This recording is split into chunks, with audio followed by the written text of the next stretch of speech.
जी तो कैसे हैं आप सब लोग जी। बहुत बड़ा दिन आज पाकिस्तानी क्रिकेट के लिए, बहुत ही बड़ा दिन। पाकिस्तान ने आज ऑस्ट्रेलिया को 22 साल के बाद आफ्टर 22 ईयर्स ओडीआई सीरीज हरा दी है, जो कि एक बहुत ही बड़ी अचीवमेंट है पाकिस्तानी क्रिकेट के लिए।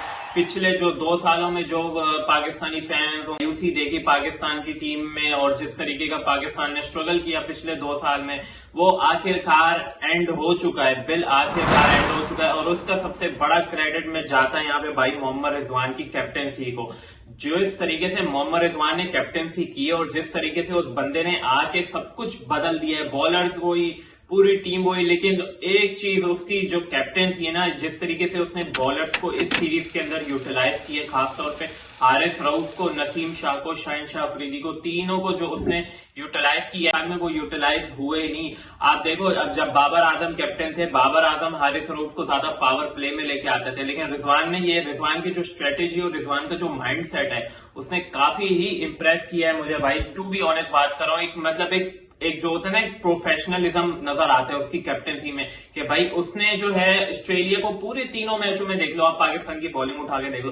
पहली ओडीआई में भी पाकिस्तान की बॉलिंग लड़ी ऑस्ट्रेलिया को, दूसरी ओडीआई में भी लड़ी ऑस्ट्रेलिया को, और तीसरे में तो वैसे ही आज उनकी भाई हल्की टीम खेल रही थी, उन्होंने स्कूल की टीम खिलाई हुई थी, अब जो भी को बिग बैश के लड़के लेके आए हुए थे। लेकिन भाई सेकंड ओडीआई में भी आपके पास स्टीव स्मिथ था, सब थे भाई, सब बड़े बड़े प्लेयर्स थे, हाँ थे ना, उसके बावजूद भी आप हारे सेकंड ओडीआई में। तो जो लोग ये कह रहे हैं कि भाई स्कूल की टीम थी, देखो स्कूल की टीम से कुछ नहीं होता। पाकिस्तान की टीम जो है ना, वो फॉर्म में इस टाइम आ चुकी है पूरे तरीके से, और जिस तरीके से ये सिर्फ मोहम्मद रिजवान को क्रेडिट जाता है, जो उसने आके कैप्टेंसी की और जिस तरीके से की है ना, उसने एक खुला नहीं छोड़ा, किसी भी ऑस्ट्रेलियन बैट्समैन को हाथ खोलने नहीं दिए।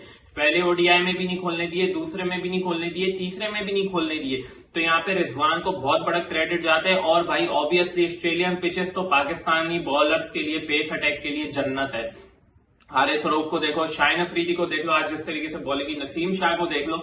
लेकिन एक चीज थोड़ी सी मुझे कंसर्न यहाँ पे होती है कि पाकिस्तानी बॉलर्स ने एक्स्ट्रा दिए काफी, 10 से 12 रन एक्स्ट्रा दिए। अगर वो भी ना होते तो ये 140 भी ना बना पाती ऑस्ट्रेलिया, 120 130 के अंदर ही लुढ़क जाती। बहरहाल इस टाइम पे ऐसी बात करना बनता नहीं है भाई, काफी खुशी का टाइम है पाकिस्तानी क्रिकेट के लिए। और यहाँ पे आप ये बात भी कर लो, क्योंकि आगे आने वाली जो सीरीज है, आगे आपको साउथ अफ्रीका से खेलना है, बड़ी टीमों से खेलना है, तो एक ये जो एक बूस्टअप देगी पाकिस्तानी क्रिकेट को, और बहुत ही बड़ा बूस्टअप देगी भाई, क्योंकि ऑस्ट्रेलिया को ऑस्ट्रेलिया में जाके हराना, वो खुद ऑस्ट्रेलिया के कमेंटेटर्स एक्सपेक्ट नहीं कर रहे थे। वो लोग एक्सपेक्ट ही नहीं कर रहे थे कि भाई पाकिस्तान ऐसा करेगा। वो उन्होंने हल्का लिया हुआ, तो उन्होंने कहा था यार ये तो 2 साल से पहले ही भाई उचड़े पुचड़े बैठे हुए हैं, बांग्लादेश इनको हरा के गई है, समझ आई, छोटी छोटी टीमों से ये हारे हैं, वर्ल्ड कप में अफगानिस्तान से ये हारे। मतलब उनका तो एक माइंडसेट बना हुआ था ना कि भाई पाकिस्तान ने तो कुछ ऐसा करना नहीं है। तो जब भी तो उन्होंने तीसरे ओडीआई में बच्चों को खिला दिया।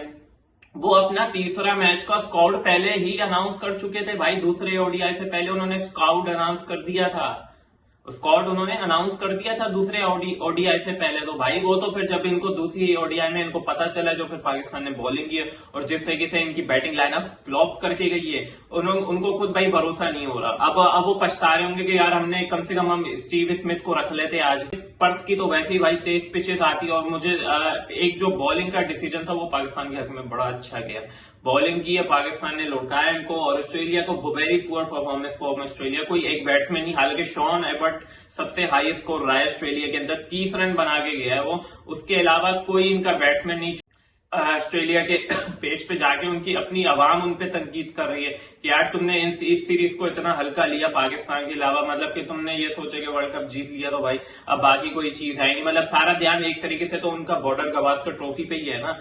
उन्होंने तो इस सीरीज को खाते में ही नहीं लेके आए थे पाकिस्तान को, वो उन्होंने ये सोचा ही नहीं था भाई। उन्होंने कहा था इंडिया ने तो जब इंडिया तो हमें 2 दफा मार के गई, हम इंडिया के लिए तैयारी कर रहे हैं, वो इंडिया के लिए तैयारी कर रहे थे। और ऑस्ट्रेलिया की जो पिछले वर्ल्ड कप जीतने के बाद से जो फॉर्म रही है 2023 वाले के बाद, उसके बाद उनकी कोई फॉर्म नहीं रही शायद, कोई सही फॉर्म रही नहीं भाई। इंडिया ने उनको वर्ल्ड कप में निकाल के बाहर किया, उसके बाद पिछला भी T20 वर्ल्ड कप में उनकी कुछ खास परफॉर्मेंस नहीं रही आपके सामने। और फिर ओवरऑल देखे तो वो उनका ध्यान, मुझे लग रहा है वो एक ही चीज पे उनका अटका हुआ है कि भाई हमने बॉर्डर गवास्कर ट्रॉफी जीतनी। उन्होंने यही यहाँ तक के सारे मेन प्लेयर्स को अपना रेस्ट करवा के रखा। स्क्वाड उन्होंने अभी अनाउंस कर दिया है बॉर्डर गवास्कर ट्रॉफी के लिए, उस पर एक अलग मैं वीडियो बनाऊंगा।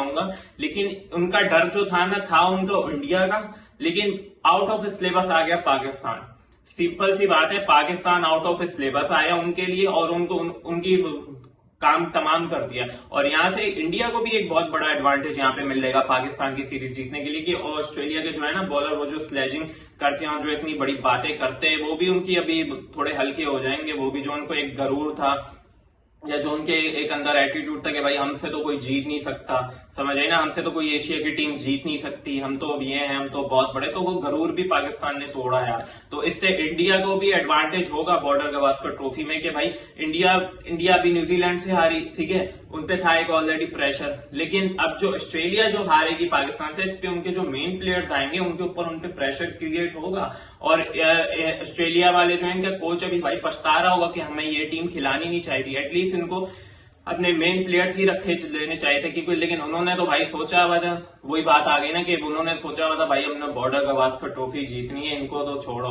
तो बात तो वही, पाकिस्तान आउट ऑफ सिलेबस आया, लेकिन पाकिस्तान ने जो परफॉर्मेंस दिखाई है ना इस सीरीज के अंदर भाई, एक्स्ट्रा ऑर्डिनरी परफॉर्मेंस है। खासतौर पे हारिस रऊफ ने बहुत अच्छा कमबैक किया है, हारिस रऊफ ने अच्छा कमबैक किया है। शाहिन अफरीदी का पेस मैं बोलूंगा अभी थोड़ा सा गिरा हुआ है, लेकिन एक रिदम जो एक उसमें एक वो नजर आ रहा है कि वो रिदम में आया हुआ है, वो पूरी अपनी कोशिश कर रहा है, जान लगा रहा है कि भाई उसने विकेट भी ले रहा है। नसीम शाह भी अच्छी, मतलब पाकिस्तान का जो पेस अटैक है ना, सारा क्रेडिट इसको जाता है। और अपना मोहम्मद रिजवान की कैप्टनसी, एक कैप्टन के चेंज होने से इतना बड़ा फर्क आया आपके सामने कि एक कैप्टन के चेंज होने से मतलब सोच का फर्क है, उसकी जो सोच है रिजवान की वो बिल्कुल डिफरेंट सोच है उसकी।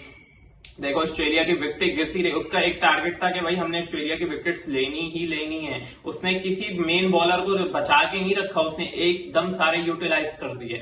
अफरीदी को लगा के रखा, नसीम को लगा के रखा, हारिस रऊफ को, तीनों को उसने लगा के रखा, जिसकी बदौलत आपके पास रेगुलर विकेट आती रही और 140 के ऊपर पाकिस्तान ने ऑस्ट्रेलिया को आराम से रिस्ट्रिक्ट कर दिया।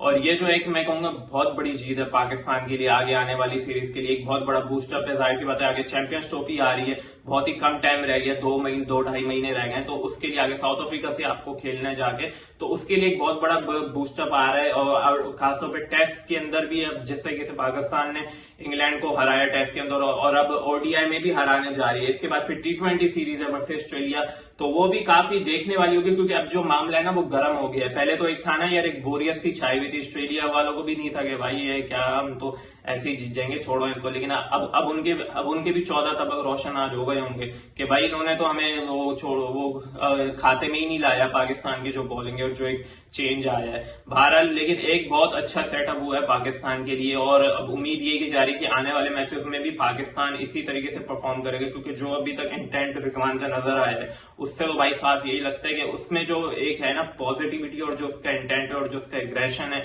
बॉलर्स को यूटिलाइज करने का और ये सब करने का, और तो वो ये साफ जाहिर होती है इस चीज से। भारत अब तक की मेरी इस वीडियो में ये था, अगर आपको मेरी वीडियो पसंद आती है तो प्लीज लाइक शेयर सब्सक्राइब जरूर करें, अपनी और अपनी फैमिली का बहुत ख्याल रखें। टेक केयर, अल्लाह हाफिज, पीस अपॉन।